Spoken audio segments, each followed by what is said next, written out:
Everyone, Hindi ज्ञान सागर channel में आप सभी का स्वागत है। आज की वीडियो में मैं जो टॉपिक लेकर आई हूँ वो है संदेह अलंकार।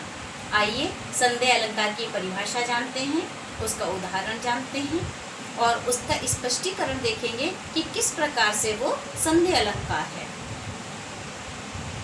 संदेह अलंकार जहाँ अति सादृश्य यानी एक जैसे समान दृश्य हो, सादृश्य यानी एक जैसे समान दृश्य हो, तो जहाँ अति सादृश्य के उपमेय और उपमान में अनिश्चय यानी निश्चय नहीं हो पा रहा हो, पक्का ना हो, पक्के ना होने की स्थिति में अनिश्चय की स्थिति बनी रहे, अर्थात जब उपमेय में अन्य किसी वस्तु का संशय या संशय उत्पन्न हो जाए तो वहाँ संदेह अलंकार होता है।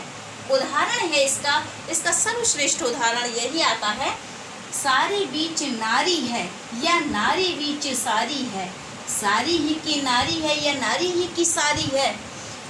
ये महाभारत का एक उदाहरण लिया गया है। महाभारत के समय में जब द्रौपदी का धर्म, जब जुए में हार गए हैं युधिष्ठिर द्रौपदी के लिए, तो जो द्रौपदी का अपमान हो रहा है, उसके दुशासन द्वारा जो साड़ी खींची जा रही है, जो चीरहरण हो रहा है, तो वो जो साड़ी उधर से श्री कृष्ण उसकी तरफ साड़ी बढ़ा रहे हैं द्रौपदी की तरफ, तो समझ में ही नहीं आ रहा है कि साड़ी के बीच में नारी है या नारी के बीच में साड़ी है। जिस प्रकार से वो उनकी साड़ी बढ़ती चली जा रही है, साड़ी बढ़ती चली जा रही है और बीच में जो द्रौपदी लिपट रही हैं, तो उसमें ये संदेह हो रहा है कि नारी के बीच में साड़ी है कि साड़ी के बीच में नारी है, तो यह संदेह वाली स्थिति है। तो स्पष्टीकरण इसका हुआ कि यहाँ उपमेय में उपमान का संशयात्मक ज्ञान है, यानी उपमेय में उपमान का नारी और साड़ी के बीच में संदेह हो रहा है। ठीक है, जहाँ नारी के और साड़ी के बीच में संदेह हो रहा है, तो इसलिए यहाँ पर संदेह अलंकार है। ठीक है, अब बढ़ते हैं हम अतिशयोक्ति अलंकार की। अभी हमने सीखा संदेह अलंकार, अब हम बढ़ते हैं अतिशयोक्ति अलंकार की तरफ। अतिशयोक्ति अलंकार की परिभाषा और उदाहरण देखते हैं। अतिशयोक्ति अलंकार, इसकी परिभाषा है जहाँ किसी गुण या स्थिति का बढ़ा चढ़ाकर वर्णन किया जाए, वहाँ अतिशयोक्ति अलंकार होता है।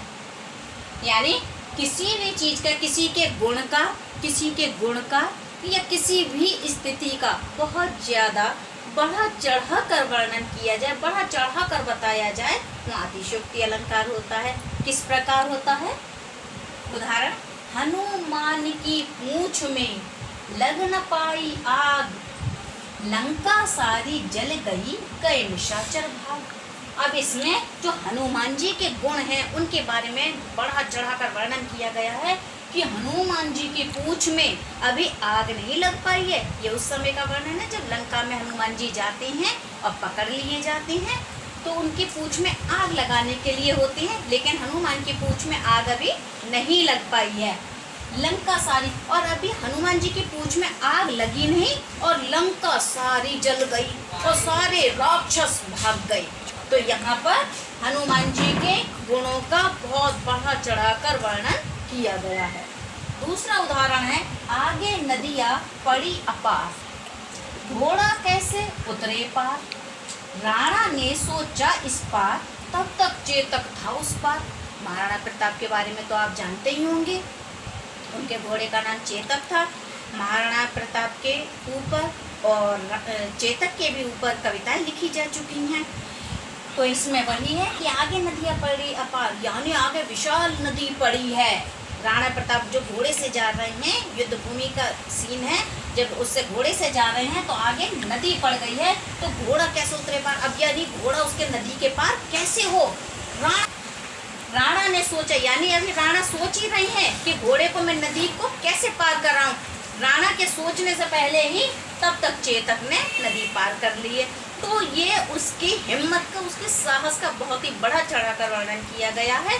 अतः यहाँ अतिशयोक्ति अलंकार है। ये अलंकार यहीं पर समाप्त होता है।